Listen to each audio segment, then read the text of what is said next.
Good morning, students. So, hope you have finished the previous videos, right? And now, as I told you, I am going to start with the bio first chapter, life process. Okay. So, as I have discussed already, that I am not going to take all the topics. Okay, those topics which I feel that I can take through online, I'll be taking, right? So, when you take life process, when you see the first 3-4 pages, okay, life process, like on page number 95, the autotrophic nutrition, 96, 97, there are 1 marks and 2 marks questions which will deal afterwards. Okay, then on page number 98, again heterotrophic nutrition. Those things, if you just go through, you will understand. Okay, that you can learn on your own.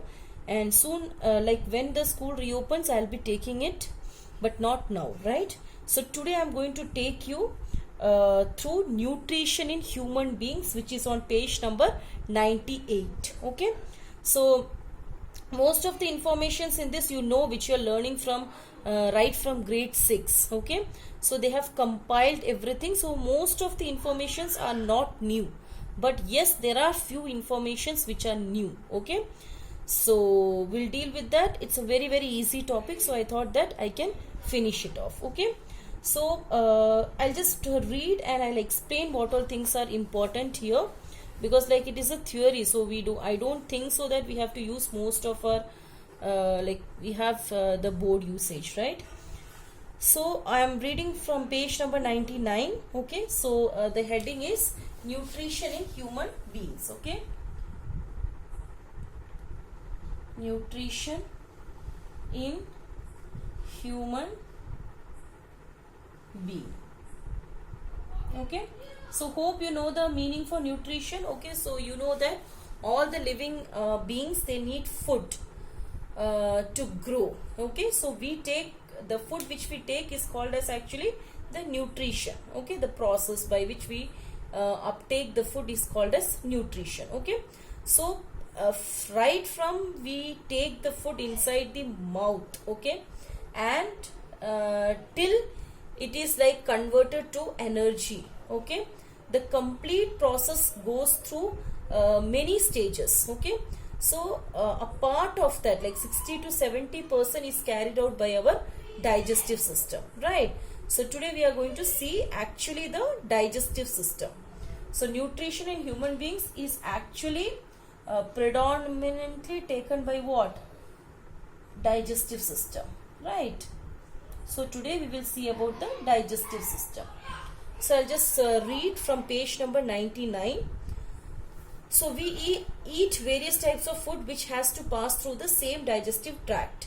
Naturally, the food has to be processed to generate the particles which are small and of the same texture. This is achieved by crushing the food with our mouth. So you know that the food first enters into buccal cavity. Okay, you know what is buccal cavity? Buccal cavity, like buccal cavity is nothing but our mouth. Okay, buccal cavity, actually it is nothing but our mouth. Okay, so as you know that in our mouth we have teeth, right, and you have tongue. So in tongue you also have to talk about the taste buds. Okay, and another one important thing which comes under the buccal cavity is actually salivary glands. Okay, so we'll be discussing about these three things under buccal cavity. So teeth, like in the lower classes you have studied about the 4 types of teeth and all, molar, premolar, incisors, canines and all. Here they are not dealing with that. Okay, so here what they are saying, that whatever food we eat, it is actually crushed or it is converted to smaller pieces using our teeth. Okay, then that smaller particle of the food needs to be softened. Okay, why? Then only it can move through our esophagus, or you can say our food pipe. Okay, so how to make the food smooth or soft? So the food which is crushed down into smaller pieces get mixed. Okay, the food which is crushed down into smaller pieces, it gets mixed with the saliva and it will become what? Soft. Okay, now from where the saliva comes? You all know that saliva comes from which gland? Salivary glands. Okay, so here what happened? The food gets mixed with saliva and it becomes soft. Okay, and of course you have tongue. So what is the use of tongue? Like whenever you cook food, you need a spoon to mix it, right? Like when you put 2-3 ingredients inside that, then you stir it using the spoon to mix it. The same role only actually the tongue plays here. Okay, so it helps to mix the food and saliva together. And of course that tongue has some taste buds to detect the taste of each and every food items, right? So once I'll just go through again from the book itself. So from the third line, this is achieved by crushing the food with our mouth, with our teeth. Since the lining of the canal is soft, okay, which canal they are talking about? Alimentary canal. As I told you, the food has to go through the esophagus, okay, and the esophagus is very, very smooth, okay, very, very soft. So we have to make our food also very, very soft. The food is also wetted to make its passage smooth.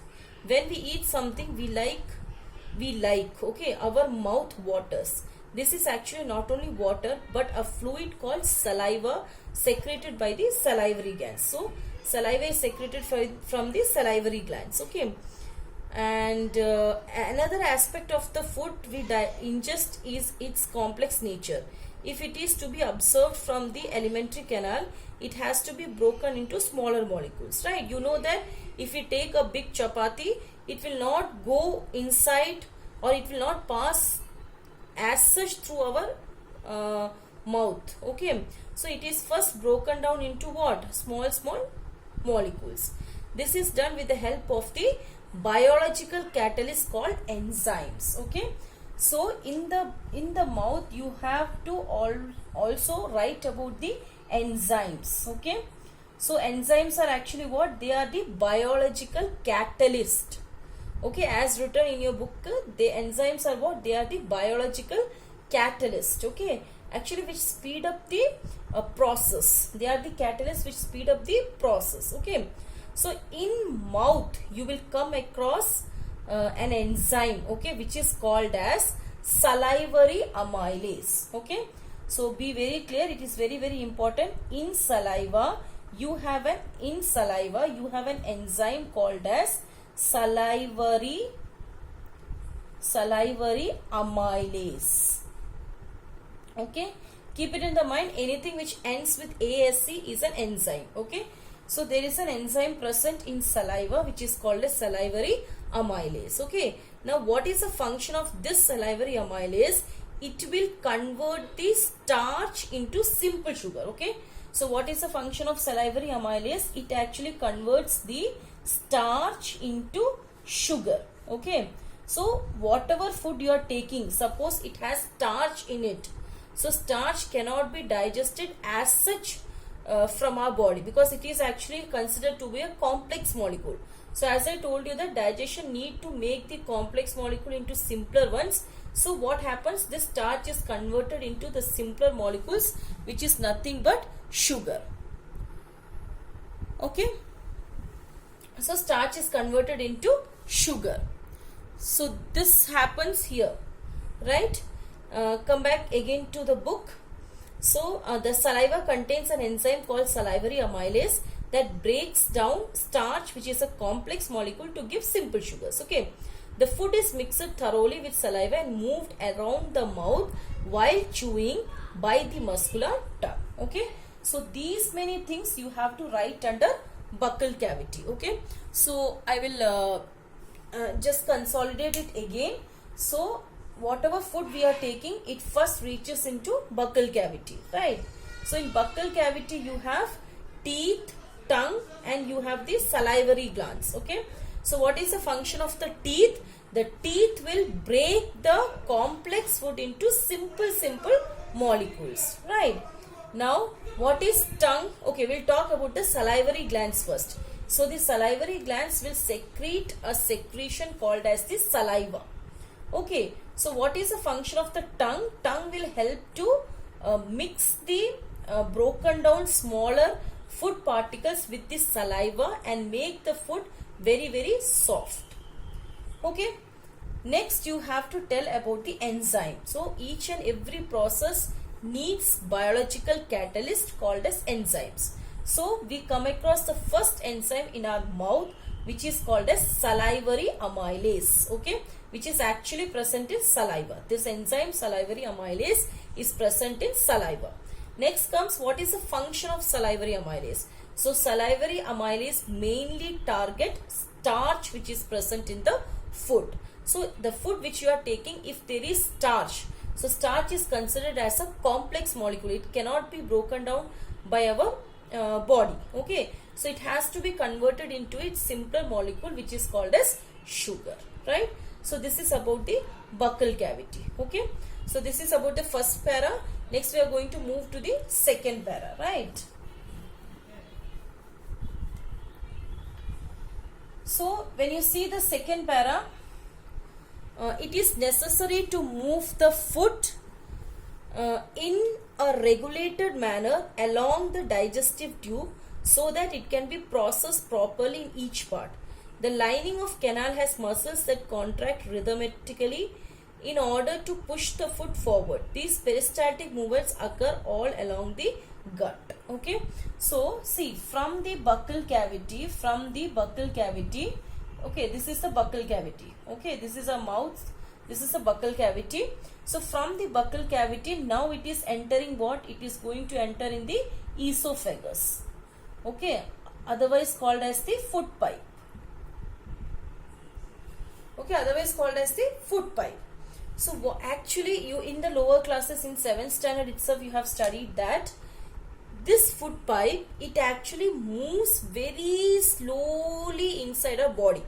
Okay, rhythmic movement, actually not rhythmic movement, rhythmic contractions. Like it will go up, then it will come down. It will go up, it comes down. It's so slow that we are not able to feel it. Okay, so that particular movement, the rhythmic movement of esophagus, is actually called as peristaltic movement. Okay, peristaltic movement. So the rhythmic movement of the esophagus is called as peristaltic movement. Okay, now why it moves actually like that? Suppose the food particle is here. Okay, so if it doesn't help to push it, okay, then it will stay here. So what happens, as soon as the food is coming down, it will slowly move, this esophagus will slowly move up and down, and that up and down rhythmic movement will help the food to push down inside and go through along the esophagus and reach the next organ, which is nothing but the stomach. Okay, so this peristaltic movement actually help the food to come from the mouth to stomach. Okay, now the next thing happens in the stomach. Okay, so the next you can see, from the mouth the food is taken to the stomach through the food pipe or esophagus. Okay, through the esophagus only this food reaches from buccal cavity to the stomach. Okay, now the next is about the stomach, right? Diagram is very clear on page number 99, figure 6.6. So I am not drawing it here, right? So you have to practice bio. Anyhow, diagrams are very important. You have to draw it and practice, right? So next part where the food has reached is now stomach. Okay, so about stomach, the stomach is a large organ which expands when food enter it. So this and all you know, right? The muscular walls of the stomach help in mixing the food thoroughly with more digestive juice. Okay, so as in buccal cavity you had saliva, in the same way stomach also you have some juices. Okay, which is actually in the book it is written as digestive juice, but later it will come. Okay, it is called as gastric juices actually. To be very specific, if you say the juices which are released from the stomach are called as gastric juices. You know, gastric is a word related with stomach. Like I have gastric problem. Gastric means I have stomach problems. Okay. So in stomach actually the gastric juices are secreted. Okay. Now what does this gastric juice consist of? and what is the role of each and every component we'll discuss in the next video, right? Thank you.